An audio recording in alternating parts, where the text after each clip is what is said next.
high ground push with Aegis, but Alliance, with their just comfort, they get the setup, they get the Ravage, and they take this one. Nico baby, cool as a cucumber. Thank you, first of all. It's very nice to have a bit of a break after that. To be honest, I felt kind of burnt out after the major, so it was really nice to just enjoy the summer and just relax a bit from Dota. Finally sees the opportunity for that Chronosphere. He's on Animajor. Tumbaman just being ripped apart by that double damage. I would have liked to, first of all, play in Sweden. It would have been like in less than a month now. So it's a bit weird that it's gonna be so far away. It's kind of nice to have a bit of a break. We haven't really had a break this whole season. It's been kind of hectic, a lot of boot camp, a lot of games, so it's nice, but at the same time I'm sure we're gonna start playing soon. I think there's gonna be some tournament in August. Damage is doing its job on a Tumbaman. Now they just need a little bit more of the Chronosphere. They got Jaxon to make sure they can put for us at least, I don't know how many teams boot camp, or for us, because the tournament is like 6 to 7 weeks, so we're at the boot camp for 1 week before that or something like this. So we're at the boot camp basically 4 months this year for 2 majors. Even though we're not playing so many games and we're not traveling, we're still at the boot camp practicing a lot. If not playing official games, we're still practicing and we're talking about Dota. We're living together. It's all Dota in your mind.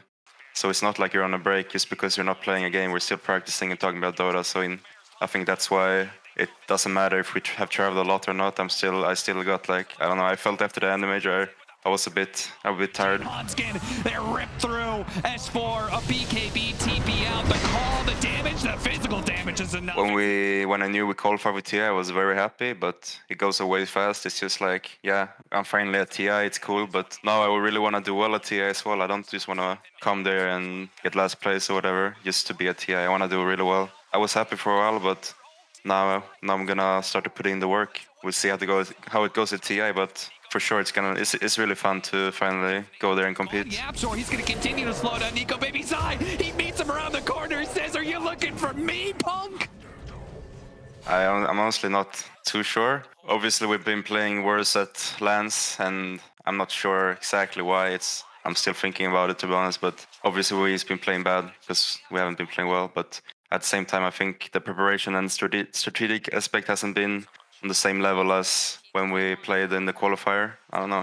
There's no excuses for it, and I'm confident we're gonna figure it out before TI. More time, he will fall, but over on the back lines, they're trying to just raise hands again. They do manage to find the BKB. Well, I don't know. It's like the previous question. It's hard to say, to be honest. But it's just like, I guess we haven't had too much LAN practice. Although everyone on this team, except Nico maybe, have had a lot of LAN practice in the past. So I don't know, it's just been different environments. Maybe we haven't been completely prepared for it, or I don't know. It's hard for me to say. S4 just trying to get off the damage. Fasha throwing out the cockspin. There it is. There's the Ravage that they stole. So turn right back around. They get the kill over on Snake King. And the buybacks are out. S4, he's ticking down. There's too much damage. He's next to fall. As Nico baby is... No, I don't think so in the long run. Right after the tournament, of course, we're upset, we're sad. Whenever we start to practice again, we're fine. We talked about it, we hashed it out, and we're good to start our new challenge. So I wouldn't say so, no. At this point, they just aren't able to take down Skeeter here. All right, the Winter's Curse holding him in place. I don't know if we lack creativity, but the other regions have had better strats. Like they have had better draft. Maybe they've been prioritizing the right heroes. Yeah, maybe this something to do with creativity. Maybe some teams in Europe just like to stick to what they're good at and pick the same heroes. I don't know. Maybe in the qualifier. Then lately, I think we're drafting on par. They should be able to just burst him down. He's over here. Fata blocking him off over on the side. FNG tries to stay alive. I don't think it's necessarily correct. I think it always helps to have 2 core players. Maybe me and Nico have a great start, but I think it could be Nico and S4 or me and S4. I don't think it's like we have to have me and Nico have a good start or the game won't go well. I think the only thing we're really relying on is to have a good draft and a game plan that everyone understands and believes in. He doesn't go down.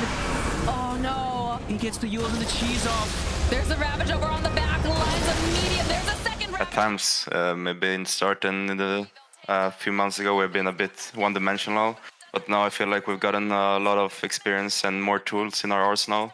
so we can play a lot of different ways, whether it's playing different strats or playing around different players. We don't really, we're not locked into something, I feel. Be able to take down the Slark. Again, the heal coming out from FNG should buy a little bit more time. FNG getting chased down. Nah, not especially. I really wanted to play in Stockholm, obviously. I'm from Stockholm, and it's just Sweden in general. It would be fun to play it. It's not like something we talk a lot about and be like, oh no, we don't get to play on home turf or whatever. It's just, I mean, it's me, S4, and Hansken lives in Sweden. Obviously, we want to play in Sweden. It would be really fun to play for our fans, for our Swedish fans in our hometown, in our country. But it doesn't really matter. We're gonna be at TI. It doesn't matter where it is, really. It's just gonna be a blast to play it, anyways. Buildings. No, they can't. I mean, now it's just there's no Slark. There's no It's Slark. over. 9, 7. Yeah, it's obviously very sad. I don't really understand why. I haven't really read up about it a lot, but for me it just feels like it's a win-win for Sweden. Obviously, they don't. The politicians or whatever, the older people, they don't really understand esports and how big it is. Doesn't make sense to me at all, but it is what it is, and we just gotta live with it. But I think we have to adapt. It's just stupid. It's just stupid. Too much. He just can't deal with this. 33 eyes on the prize over here. He's just gonna keep hitting the buildings. I've learned to do, because this qualifiers has been so long, it's been very important to be consistent, playing like one game a week or so, and every game is very important to qualify for the major. I think I've learned how to be consistent in a better way, and like not just for me, but the importance of figuring out what kind of routine and preparation works for us as a team, and then sticking to it. I think it's very important because it's kind of the foundation to, like, if we're gonna be there for 7 weeks, we need to know what works for us, and we wanna kind of do the same thing for these weeks. We get comfortable, and when game time comes, we're ready. And you're talking about social life. I think it's very important to balance playing or talking about Dota and then taking a break from all that, taking a break from our job to go and do something else, go away from the computer, go play go-kart or go to a spa, whatever, go for dinner in the city. Something like this, I feel like, at least for certain players in our team, it's very important. For me, it is. The exact same spot, and Puppy goes down as well. Nico Baby's able to I focus. think me, Hansken, and Nico Baby. FNG hasn't really been with us, or he hasn't been with us at the boot camps at all, so I'm not sure. He seems to be fine, like staying in a lot and stuff, but yeah, I think me, Nico, and Hansken needs this. He's happy, he's healthy, and he's having a great lunch here in Game 1 against Secret. More confident for sure, more consistent. I think consistency it's still something I need to work on, but it has been a big problem in my career. Someday I can be the best in the world, and then the other day I'm like a 4K scrub. I lost my hair, just a better player, I think, in all aspects. I think everyone is, if you don't improve in this game, in this esport right now, you're gonna fall behind. So you have to always just improve on all your sides. Wow, great movement by Alliance and great recognizing that opportunity that was available. Personally, I believe you'll see a team that can contend for the Aegis. Well-refined Alliance, confident, with good strats. Just a good team. On Secret, no buybacks from those two cores, and Puppy calls it GG. I don't have a speech ready, but just shout-outs to all the fans, obviously, that just keep supporting us, and shout-out to my team for being warriors this whole season, and shout-out to Alliance for taking care of us.